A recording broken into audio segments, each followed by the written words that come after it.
Welcome everyone to Off the Cuff. I am Adam Banks. Thank you for listening to the show, February the 28th, 2016. And no, it is not the last the last day in February because it is leap year. So there is an extra day in this month. February 29th is what this month goes up to this year. So leap year is up on us. But there has a lot been going on since I last left you here on the podcast. Donald Trump, it looks like he is going to win the presidency. He's gaining momentum as we speak.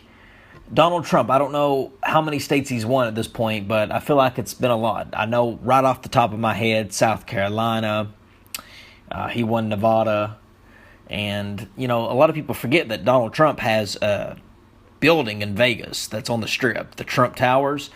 Huge place, and it's beautiful. So people forget that Donald Trump is always in Las Vegas, so he does business with Nevada. They probably like him there.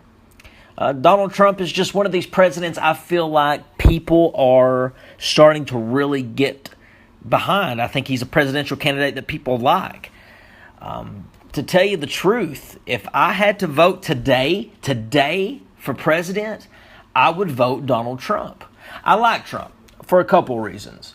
One, I think I like that Trump has some cojones about him. He is a president. He could be a president that is not scared. He's got a backbone about him, and he's not intimidated easily. He is a leader. He's got that leader quality about him. He has that don't take no crap from nobody attitude. And he knows how to be a leader. He definitely knows how to be a leader. So I like that about Trump. I like the fact that he's got a business mind. He is a business genius. He made himself into a billionaire just off the businesses he's created here in the United States. So he knows how to create something out of nothing. He knows how to make billions of dollars. So I think he could transfer those skills of his business over into his time as president of the United States. So I like that about him. I like the fact that he wants to run the illegals out of this country. I don't think that there should be illegals in this country. Sure, I think there should be people from different countries welcomed into this country, but they have to do it legally. They have to follow all the steps that you got to do to become a legal citizen in this country and then become a legal citizen. I don't think you should be here legally. People that get offended by that, I'm sorry, but that's just how I feel. I had a guy, actually, he was an acquaintance of mine. He actually doesn't speak to me anymore because I made a comment on my Twitter and my Facebook that I was voting for Donald Trump. And I just posted a picture and put Trump 2016.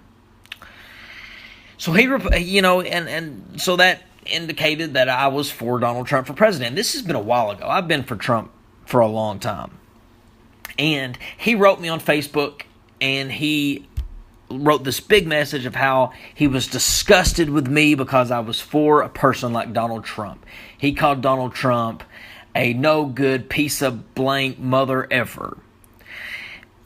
And I said, why do you feel so much hatred towards Donald Trump? And he said, well, most of my family is here in this country illegally. And I said, well, I'm sorry, and I don't mean to step on your toes, but that's just how I believe. Now, I didn't want to make things worse because I could have just been flat out with him and just said, well, I'm sorry, I think it's wrong. I think your family should be booted out of this country because they're here illegally. Because that's how I feel. I feel like that if you're here illegally, you need to be booted out of this country. You do not belong here. You cannot follow the laws. That is the law. I'm about following the laws here in this nation, and you are not following the laws. You need to leave if you can't do the things you need to do to become a citizen. So he doesn't talk to me anymore. So I've probably lost a lot of acquaintances over my political belief with supporting Donald Trump, but I like that about him. I like the way he stands on that issue. I also like his foreign policy. I like the way he wants to do business with people from other countries, and that's basically just doing everything here in the United States. I think that's one of his ways he's going to create jobs here in this nation. I think he's going to have a lot of things in this nation built in this nation. I don't think he's going to go have things built in Mexico and have things made in China and do all this trade here when it can easily be done in the United States. Now, I do think that we still are going to trade internationally. I think that's a smart decision to create good relationships and good foreign relationships. But I think that the minor stuff that could be created here, but for some reason it's not, I think it's going to be created here. I think that we're going to get oil. It's going to be oil from the United States. I think that things will get cheaper by doing this, and I think that more jobs will be created. I am sick of the political mumbo-jumbo, the malarkey that we have to hear all the time from these different political candidates. The same stuff every year. We need something different. Something happened to this country in 2008, I think, is when the economy just took a crash. So it had to be while President Bush was in office. He took this country and just destroyed the economy. He took the country's economy and destroyed it. So by 2008, when he left office, this country was already in shambles as far as the economy goes. Well, lucky me, as luck would have it, I entered this economy in 2012 is a fair date to say, because that's when I graduated with a master's degree from college, and I got into the workforce in 2012 at age 24, and found out that it wasn't easy to find a job. It's not easy to find a job. People that are from these other generations, they want to be all cocky and be all confident and proud of the positions that they have today. Well, just know that we would have those same positions in 2016 if the economy was like it was in 1992. I'm sorry that you got your break because the economy was better. There's a lot of smart people out here, and there's a lot of talented people out here, folks, that are very talented and are unemployed, that are very talented and are doing things that they ought not be doing, like working at a Burger King or working at Best Buy or working at Walmart. Not that there's anything wrong with those positions, but come on, in this country, if you go to school and you go to college and you get a master's degree, you get a PhD, you specialize in a field, you want to do more than just work there, a place where somebody with a high school diploma can get a job at. You want something that it takes something you got to go get before you can get that job, like a degree. And our economy is just bad. It's just terrible, and President Bush has a lot to do with that. And Obama took office, and he's not done much better with the economy. So I think that Donald Trump can come in there and do some things different than what these other politicians have been doing. So the economy has, it is what it is. The Academy Awards is tonight, Sunday night, February the 28th. I don't really know the nominees, so let's look these up. The Academy Awards are tonight, and I do know that Bryan Cranston is being nominated for a award, Best Actor. He was the guy who played Walter White in Breaking Bad and won all those Emmys.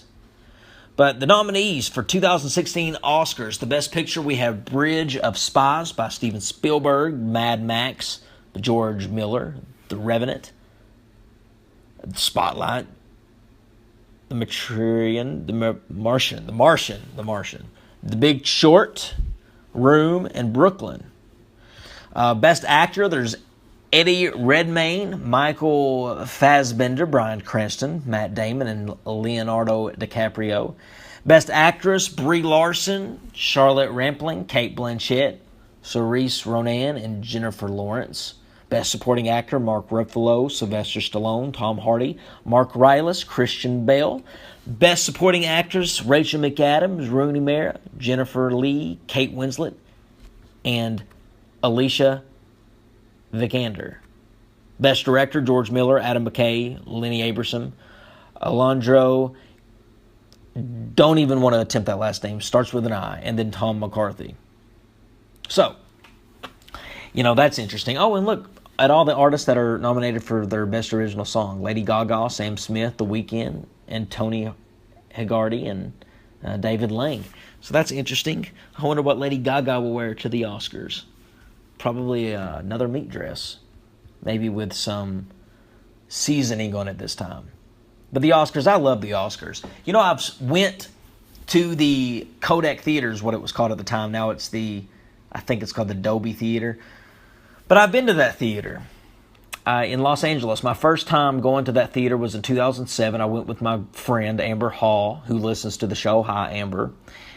And her and I, we flew out to California. Me and her were best friends. We're still best friends, but at the time, me and her were inseparable. We're just very close, and we like to travel together and do fun things because she was somebody who liked to do crazy stuff like I used to do. So we decided to go to California at age 19, 20 years old, and we go out to Los Angeles by ourselves. Don't even realize how we got a hotel because I think you have to be 21 to get a hotel. We was not 21. But we flew out to Los Angeles by ourselves, stayed in a Days Inn out there, but it was in heaven. And we went out one day and we wanted to take a tour of the place where they have the Oscars because I've always been a fan of the Oscars. I've always loved the show, and I've loved imagining that I was winning an Oscar and nominated there, and I'm there. So being there, actually there at the Kodak Theater, was absolutely a dream come true for me, as silly as that may sound. But it was. So we went out there and we took a tour of the building, and we went backstage and we got to see where the host was, where the host stayed, where Ellen DeGeneres was the last host that had hosted, and Jon Stewart was the upcoming host. This was in between 2007 and 2008. And they took us backstage and they took us out on the stage. And I remember getting to stand on the stage of where they have the Oscars. And I remember standing there and looking out into a blank auditorium and just standing there pretending what it would feel like to win an Oscar. And I remember, if it feels that good to win an Oscar, I don't want to stop until I feel the real thing. So I remember wanting to be an actor. And then I started getting into the broadcasting and what I'm doing now and doing the podcast. And now I think it would be really cool to host the Oscars. So I'd rather host the Oscars than win one, as funny as that is. But yeah, the Academy Awards are tonight. It's going to be a big one. It's going to be fun. California was a fun trip. If anyone has never been, you need to go. If you're thinking about a vacation, go out to California. It's a fun place to go on vacation. You can go to TV shows, game shows, Price is Right. My buddy went out there, Sam Whitehead, and he won a car on the Price is Right. You can go out to do what I did, and look at the Kodak Theater or the Adobe Theater.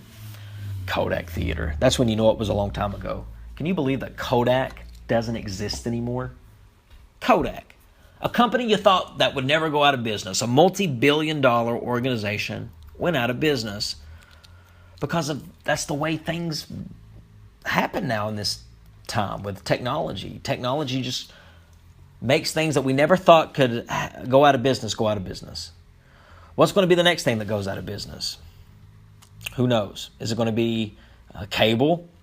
Because I'm telling you, what this Netflix is doing right now with television is it's taking TV to a whole new level of how we watch TV. I mean, they are doing original series on Netflix now. This Fuller House, this remake of Full House, this is huge. I mean, Netflix is making $1 billion off this. House of Cards, Orange is the New Black.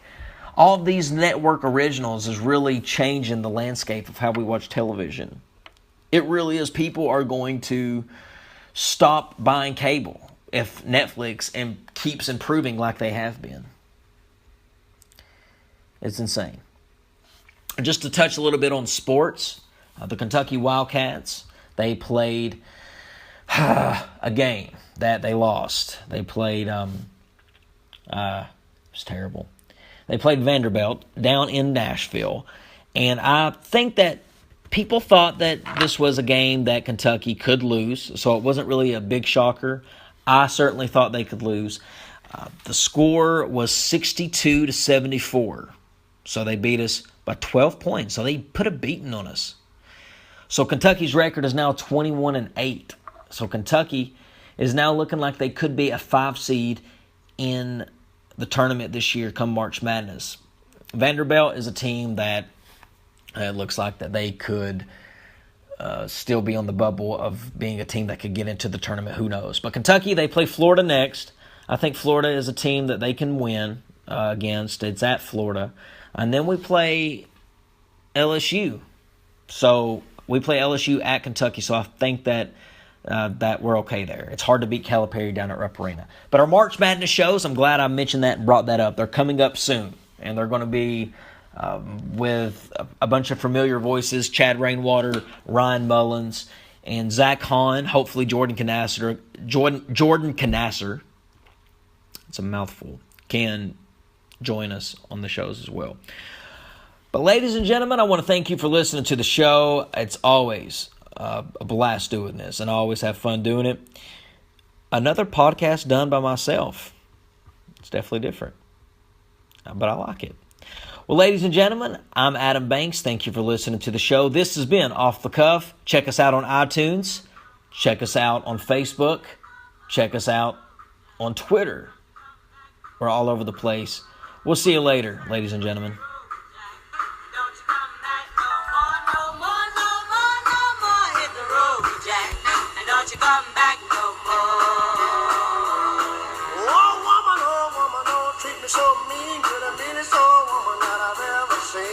I guess if you say so.